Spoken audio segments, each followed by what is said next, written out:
Hola, ¿qué tal? Buenas tardes y bienvenidos a otra entrevista más de las que hacemos aquí en la Cafeteatrería para nuestro canal de YouTube Cuatro Tiros TV, que ahora cambió de nombre a Pandemonium Teatro. Muchas gracias a todos por ver esta entrevista y hoy quiero presentarles a una visita que tenemos desde La Habana, Cuba. Él es titiritero, es actor, nos va a platicar ahorita un poco más sobre su trayectoria, como es la costumbre aquí del hilo de las entrevistas que hacemos aquí en este espacio de la Cafeta y de Pandemonium Teatro. Muchas gracias por vernos, muchas gracias Víctor Joel Ariosa, sí, ¿verdad? Sí. Bienvenido y pues gracias por estar aquí. Bueno, muchas gracias también por estar acá. Mi nombre es Víctor Joel Ariosa. Soy titiritero desde que lo conocí cuando estaba estudiando arte en una escuela de arte en Cuba, en la prepa, gracias a maestros que tuve que tenían esa trayectoria de titiritero. Y de ahí como que empiezo a ver el mundo de los títeres. Ya después que me gradué, sí entré en un teatro profesional de títere, hace ya como en el 2007 más o menos fue que empecé a ver. Un poco antes de que te veas todavía tan allá, o sea, primero, ahora sí que uno de los objetivos de la entrevista es, desde que eras niño, ¿cuál fue tu primer contacto con el arte? ¿Cuándo fue ese momento donde a lo mejor viste algo, te platicaron algo, leíste algo, no sé? ¿Cuál fue tu primer contacto con el fenómeno artístico donde tú dijiste, esto es lo mío? Fíjate, a ver, como yo soy cubano, nací en el año 1987. En el 89 cae la URSS, cae el campo socialista. En ese tiempo, Cuba hubo una situación social, política y económica muy grave. Yo nunca vi títeres en mi vida. ¿Nunca qué? Vi títeres en mi vida. O sea, yo vine a descubrir los títeres en la escuela de arte.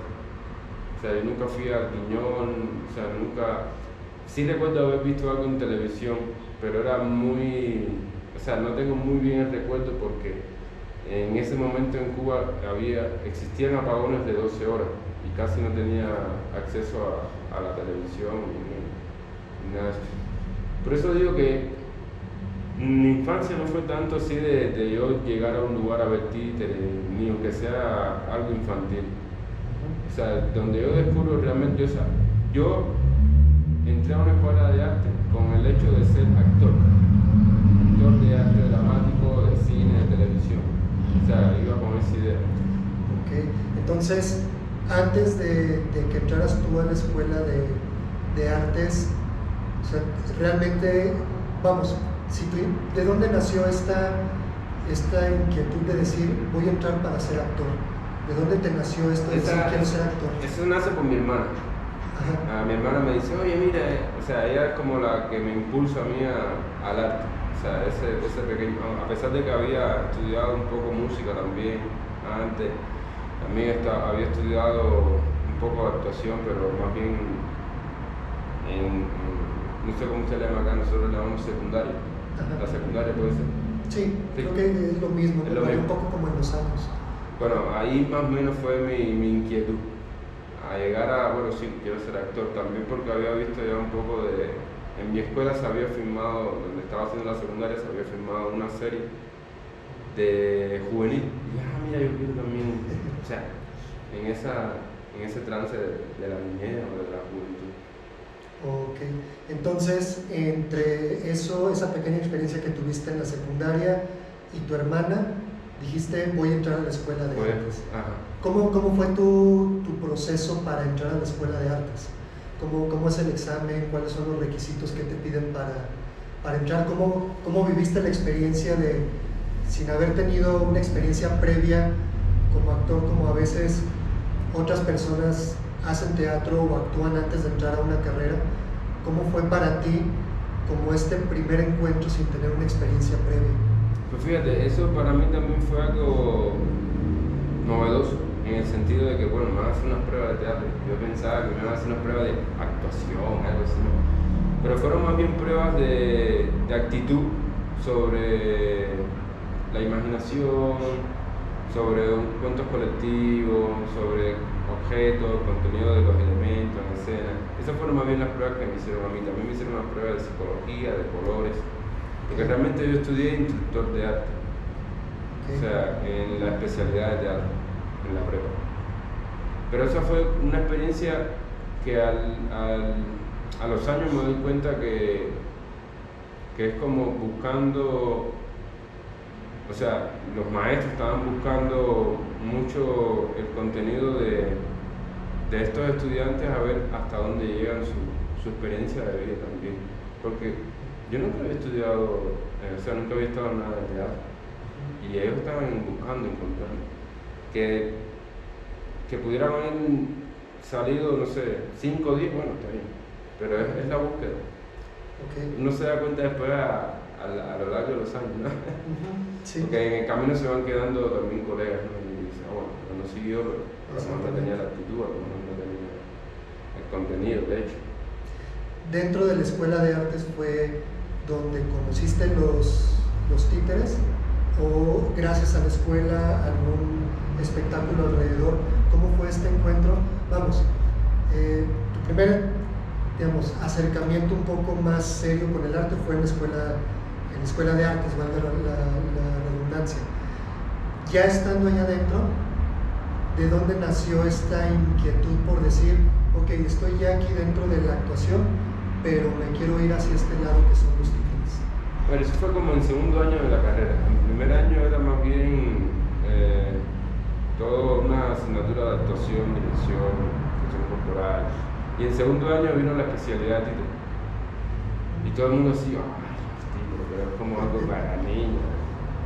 Pero tuve maestros muy buenos, que fueron los que, gracias a ellos, fueron los que yo supe que eran los títeres. No sabía que eran los títeres, no sabía que era una figura animada, no sabía nada de eso. Tuve muy buenos maestros del Quiñón Nacional, y no del Quiñón Nacional también. El Quiñón Nacional es un grupo en Cuba, bueno, era un grupo en Cuba que existía muy buenos maestros. Ahí tuve a Santiago Montero, Ricardo Baral, me faltan otros que ahora no recuerdo. O sea, ellos dos fueron los principales que tuve en segundo año, que sí me enseñaron casi lo que ellos sabían de todas las técnicas del teatro de títere, y lo que mejor me pasó fue que teníamos que construir esos títeres. Y yo creo que ahí fue donde dije, ahí fue creo que donde más me interesó. O sea, porque la primera vez que construí un títere fue algo que dije, como algo que tú haces y después lo llevas. Exactamente. Y eso fue lo que me tocó más. En ese sentido, más bien con Santiago Montero, que nos daba teatro de títere o para niños. A mí no me gusta decir teatro para niños, yo digo teatro de títere. Exactamente, sí. Obviamente escribes, diriges y construyes tus propios títeres. Sí. A lo mejor es una pregunta muy tonta, pero ¿qué es lo que más te apasiona de esas tres líneas? ¿De la elección de escribir o de construir tus...? Lo que más me apasiona es el proceso todo, o sea, todo el proceso que llega, o sea, la construcción, la historia, no tanto la dirección. La dirección es como algo que lo hago en escena, o sea, lo llevo a escena y lo trato de hacer siempre, o sea, yo casi nunca ensayo, o sea, sí tengo que ensayar, pero casi nunca ensayo. Mi ensayo, yo más bien teatro de calle, y más bien mi ensayo lo hago en la calle. Exacto. O sea, me preparo, no sé, 1 semana, 2 semanas, a ver qué es lo que voy a hacer, o sea, cuál es el proceso, cuál es la dinámica que voy a... Trabajas sobre premisas y las enfrentas con Exacto. el público directamente. Es lo que más bien hago. El problema es que el ensayo me aburre. Sí, me imagino. Me es muy aburrido, sí. En este sentido que yo hago este tipo también de teatro. Yo también he hecho teatro para sala y sí hay que hacerlo, que sí hay que ensayar, ¿no? Hay que ir con un contenido a pesar que después el público te va como diciendo cuáles son los caminos y las teorías que puedes y prácticamente lo que puedes hacer. Okay. Pero en el caso mío sí lo hago en la calle.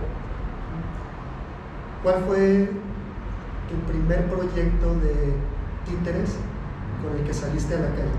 donde tú... ¿En la escuela? ¿En la escuela? Tú lo hiciste completo, o sea, desde los títeres, el texto, el guión y, digamos, la producción de tu espectáculo, ¿todo lo hiciste tú? No, ahí yo creo que fue una obra de acá, de México. En la escuela me encontré un libro de teatro de títeres mexicano, pero era más bien como teatro de títeres mexicano, como escrito para jóvenes. Y de ahí había una obra que ahora no me recuerdo, creo que se llamaba El ratón poeta, algo así. Y fue lo primero que hice en el 2004, estaba estudiando todavía, como en tercer año. Y de ahí me invitaron a un evento en Cuba, se llama Títeres Unidos, con esa obra. Y después vino otros colegas vinieron y hicimos también esa misma obra. Y seguimos haciendo teatro. Okay. Pero esa sí hice yo, como las máscaras, los títeres. Esa fue la primera. Pero ya después, cuando salí de la escuela, entré en una compañía de títeres profesional, y los mágicos en Cuba, que se dedica más bien al arte de las marionetas. Y ahí también me llegó mucho en el sentido la marioneta en el sentido de la distancia que hay entre el titiritero y la marioneta. Eso es otro trabajo que también todavía estoy experimentando. Okay. Porque es muy complicado. Sí. Vamos a hacer un pequeño corte y ahorita regresamos. Una cosa que me gustaría preguntarte, y ya un poco como entrando a estos espectáculos que has venido a hacer aquí a México, ¿cómo es tu experiencia y cómo has vivido el teatro de calle en Cuba?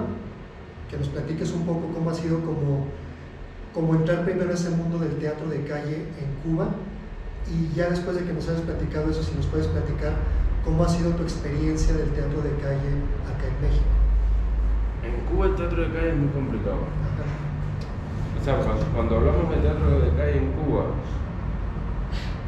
es un país muy complicado, en el sentido de su misma política y demás. O sea, yo entré al teatro de calle en Cuba gracias a mi maestro, Bruno Leoni, que fue el que me enseñó polichinela o pulcinela. Yo hice un polichinela cubano. Y en Cuba existe una agrupación que se llama Gigantería, que sí hace teatro de calle, pero lo hace más bien como en comparsa, lo hace en el centro histórico. Pero no hace el teatro de títere de calle, que es el que hago yo. Y eso fue así muy... ya Bruno nos dio un taller, yo tomé muchos elementos de su taller y estuve como un año de investigación sobre pulcinela o polichinela. Entonces creé el polichinela de La Habana. Ya cuando lo tenía, digo, bueno, ahora hay que hacerlo, ¿no? Pero ¿cómo lo hago? Porque necesito, me imagino, un permiso o algo así. Entonces fui a ver a un colega de Gigantería, Andrés Viciero, recuerdo él, y le dije, oye, mira, tengo esto, y me dijo, ahí lo que tienes que hacer es lanzarte, o sea, ir a hacerlo. Y empecé a hacerlo, no me dijeron nada, no me han dicho nada hasta ahora. Ya me conocen, ya tenemos hasta relación porque lo hago en el centro histórico de La Habana. Ya tengo relaciones en el centro histórico, así de, oye, hace falta una función así, para allá. Ahorita sí tengo que como tener un permiso o algo así, ¿no? Pero fue así, ¿no? O sea, en Cuba hacerlo es al gorro, y eso como acá, para diferenciarlo, acá se ve más visto el teatro de calle.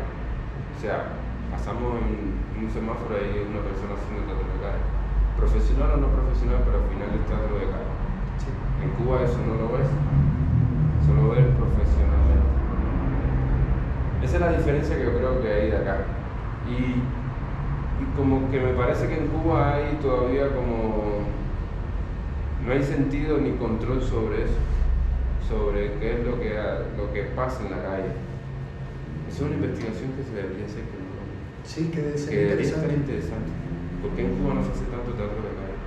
Se hace, pero a nivel de institución. O sea, la institución que no está mal que la institución te apoye, pero hay una esencia del teatro de calle, es el gorro. Si no existe el gorro, no estás haciendo teatro de calle. Exacto. Es como o sea, si tú no tienes el gorro, voy a hacer teatro de calle, sí, pero lo voy a hacer porque me está pagando la institución o porque la institución me está apoyando. Ok, pero estás haciendo teatro en la calle, ¿no? Estás haciendo teatro porque la institución te puso a hacer teatro en la calle, pero no estás haciendo el teatro de calle que se hacía hace 500 años, que lo hacían los titiriteros o los bufos, que era que pasaban en el gorro. O sea, para mí esa es una de las esencias del teatro de calle, el gorro. Exacto. Y aquí en México sí lo veo. Sí. Sí, aquí en México sí lo veo y es fuerte. En el DF he visto profesionales que me han gustado y no profesionales, o sea, a lo mejor lo hacen por sobrevivir o por el pan diario. Gracias. ¿Qué lugares has visitado aquí en México presentándote? Estuve en Monterrey, ahorita estuve primero en el DF y en Monterrey, y ahora estoy acá en Durango. Y después me voy a Puebla. ¿Cómo has sentido al público de la Ciudad de México, de Monterrey y de aquí de Durango? Súper. A mí me gusta mucho el público, o sea, ya esta es como la cuarta vez que vengo aquí a México. Lo que siempre he estado más al sur. He estado en Oaxaca, Puebla, Veracruz, Jalapa. En Campeche estuve una vez y en Mérida también estuve otra vez. ¿Con qué espectáculos viajaste esta ocasión? Con Polichinela. O sea, esta vez, Polichinela son varias rutinas. Nosotros le llamamos rutinas como a sketch, a escenas que el mismo personaje va entrelazando. O sea, Polichinela es un espectáculo que puede tener millones de rutinas. Sí. Incluso ya creé una acá, el Polichinela, ¿cómo le llaman ustedes? Vaquerito, o sea, le compré un sombrero de vaquero y ya ahí empieza a crearse una rutina, que para mí es rutina, o escena. ¿Cómo funciona este espectáculo que tienes donde, no sé si sea Polichinela también, el que pinta en el momento que está haciendo el espectáculo? Ese es un performance, eso lo creé como en el 2019. Estuve un año, es una marioneta que pinta. Estuve como un año de investigación con este personaje porque un amigo español, yo había acabado de llegar de México en el 2018 creo que fue, y él estaba acá, no nos encontramos, pero nos encontramos en La Habana, y él trae también su marioneta y hace también teatro de calle. Y yo estaba trabajando, colaborando en un proyecto que se llamaba Imagen Tren Cuba, que es un prado donde se venden, donde hay artesanos, artistas plásticos. Yo pertenecía ahí con Polichinela y también vendía algunos títeres. Y él pasó por ahí, oye, ¿por qué no haces una marioneta que pinta? Una marioneta que pinta. Sí. Hay que pensarla. Yo había pensado algo de cómo hacer un espectáculo de un títere que pinta, pero no llegaba a una marioneta que pinta. O sea, por el mismo espacio en que estaba yo, porque ahí también me dan la posibilidad de hacer teatro y pasar el gorro. Y entonces fue así. Y estuve como un año de investigación a ver cómo llegar a que la marioneta pinte, pero no que pinte algo sencillo, sino que tratar de pintar una obra plástica, que me costó mucho trabajo. Que ahorita, todavía estoy investigando, todos los días trato de investigar un poco de los pintores, más bien de sus tendencias, de sus técnicas, todo. Porque el mundo de la pintura es muy grande. Yo realmente no soy plástico, yo soy más bien titiritero, pero he tenido que trabajar mucho la plástica en el sentido de hacer los títeres, de dibujo, pintura. Eso ya lo hice haciendo talleres, buscando talleres sobre pintura, no tanto de pintura, pero sí de escultura. Tengo que hacer mi propio título. Una pregunta a lo mejor un poco complicada. ¿Hacia dónde va tu trabajo? ¿Cómo te percibes? ¿cómo te imaginas a ti en 10 años con tu trabajo? ¿Hacia dónde lo quieres encauzar? ¿Hacia dónde tiene que caminar? ¿Qué te gustaría hacer? Yo siempre voy a seguir haciendo títere. O sea, aunque trabaje en otra cosa, aunque la vida me cambie, trabajar a otro, no sé, pero siempre voy a seguir con el oficio de títere. A mí nadie me va a quitar el oficio de títere. Pero tu mismo trabajo, o sea, estás ya en un lugar donde sientes que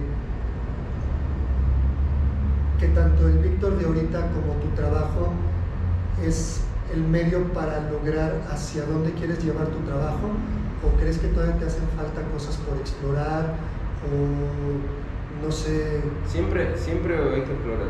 Ajá. O sea, siempre hay que aprender, siempre hay que desconstruirse. Sí. Siempre hay que seguir, o sea, hasta donde nos dé la vida con los títeres, en mi caso especial. Pero siempre hay que estar aprendiendo, hay que estar buscando, creando. ¿De qué te alimentas tú? ¿De dónde alimentas tu trabajo para seguir creando? ¿Cuáles son como tus, no sé, por llamarle, tu inspiración, o de lo que te quieres rodear o conocer o saber? ¿Qué es lo que más o menos buscas siempre para crear o para nutrir lo que ya haces? La sociedad. O sea, yo observo mucho. O sea, siempre estoy observando. En el caso de qué es lo que me lleva a algo. O sea, la observación es como un momento de la vida en que busca en mí a buscar, a llevar algo, en el caso del arte. O sea, yo siempre trato de observar para llevarlo a hacer. Por ejemplo, el mismo polichinela tengo que estar observando mucho acá y tratar de llevarlo a un polichinela. Estamos en el norte, un polichinela norteño, algo así. ¿En qué me encamino? En la vida, no sé. O sea, no trato de pensar tampoco en el futuro. Ahorita estamos viviendo todo muy rápido. O sea, que quiero hacer esto, ya lo hice, entonces otro deseo. Pero que pase. Okay. Vamos a hacer un último corte y regresamos. Víctor, ahorita en unos momentos más vas a tener función aquí en la cafeta. Bienvenido nuevamente. Esperemos que no sea la última vez que vienes por acá. Este trabajo que vas a presentar, ¿de qué trata? De todas estas rutinas que nos platicaste que tiene Polichinela, ¿qué nos va a contar hoy? Bueno, hoy nos va a contar, depende del público que venga. Okay. Eso es interesante. Por ejemplo, ¿en qué te fijas del público o cómo? Sí, total. ¿De dónde te agarras para saber qué rutina vas a lanzar o cómo funciona? O sea, depende. O sea, algunas veces tengo que estar observando mucho el público y escuchándolo, porque esto es un trabajo que es muy a la escucha del público, de la observación del público. Ahorita no sé qué público venga. Si vienen niños, bueno, más o menos hay que bajarle los humos a Polichinela, porque pensaba hacer el secreto de Polichinela, que es el pepino. Ok. Pero no, vamos a bajar. Porque va a estar un poco variado, va a haber Sí. pocos niños, más adultos, creo. Vamos entonces a hacerlo más variado, porque, o sea, voy a traer a Margarita, que es la novia. Tal vez ponga al esposo de Margarita, que es el gallego, porque este Polichinela que tengo yo es como la transculturación, o la mezcla, no transculturación, entre el Polichinela italiano y el teatro bufo cubano. Okay. Que en el teatro bufo cubano está el negrito, está la mulata, el gallego, que son los principales, a pesar de que hay más, está el chino, son personajes tipos. Y con Polichinela yo lo mezclo. Polichinela en el caso mío no es un Polichinela italiano. El Polichinela italiano tiene máscara negra, gorro blanco, El mío tiene máscara azul y gorro negro y rojo. El negro y el rojo es como una bandera también, como la bandera anarquista, digamos así. Exacto. Polichinela es anarquista o antisistémico. Yo mismo soy antisistémico, o sea, no puedo tampoco denominarlo así. Imagínate que en Europa existe un polichinela en cada país. O sea, Polichinela tuvo esa versatilidad. ¿Sabes? Sí, exacto, sí. Se expandió así por su mismo contenido político y social. Para mí él es antisistémico. Según mi maestro Bruno, uno de sus secretos es el amor hacia todo. Es pacifista a pesar de que es de guerra. Es romántico pero a la vez es traicionero.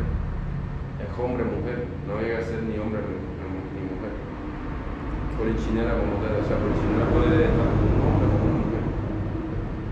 Esas son las características más bien de un pulcinero, que a lo largo del tiempo va en cada región evoluciona. En caso mío también tiene que evolucionar porque vengo del Caribe también. La máscara es azul porque estoy rodeado de mar. ¿De qué? De mar. Sí. La maldita circunstancia de estar en una isla. Sí. Y el gorro rojo y negro también es por la deidad que tenemos en Cuba que se llama el Eguá, que tiene que ver mucho con Polichinela, que es pícaro, esto, todo. Y también como una bandera así de anarquismo, no estoy en política, o sí estoy en política, pero no quiero estar con un sistema. Exactamente. Esa es más o menos la esencia de mi polichinela en la que la he causado. Y acá lo que vamos a ver es esta rutina de su novia, tal vez, depende del público, con el gallego, el negrito, el propietario, que es de Roberto Espina, Uruguay, que es sobre la propiedad y el capitalismo. Okay. O sea, hay una escena muy buena que él le dice capitalista. Y el propietario le dice, bueno, está bien, no voy a ser tan malo, te regalo esta propiedad. Y Polichinela le dice que no puede estar en ese lugar. Ajá. Y el propietario le dice, sí, pero ahora está siendo un capitalista. Y él le dice, sí, ¿y qué? Sí. O sea, es toda esa picardía que tiene este personaje. Y siempre termino con la muerte. La muerte es un personaje muy esencial en la vida. O sea, nunca vamos a escapar de ella. Exacto. Hay un amigo que siempre me dice que podemos faltar a todas las citas que tú quieras. Excepto a esa. Esa es la única. Ay, perdón. Fue mi móvil. Esa es la única que no vamos a faltar. Sí. Víctor, pues muchas gracias por platicarnos un poco de ti, de lo que haces, por aceptar la entrevista, por compartir lo que eres y lo que haces con la gente que nos vaya a ver. Muchas gracias por estar aquí. Te repito que aquí tienes tu foro y tu casa también. Cuando quieras regresar, aquí te esperamos con mucho gusto. Muchas gracias, Víctor, y muchas gracias a toda la gente que nos está viendo. Muchas gracias. Los esperamos aquí en la Cafetería y nos vemos pronto. Muchas gracias.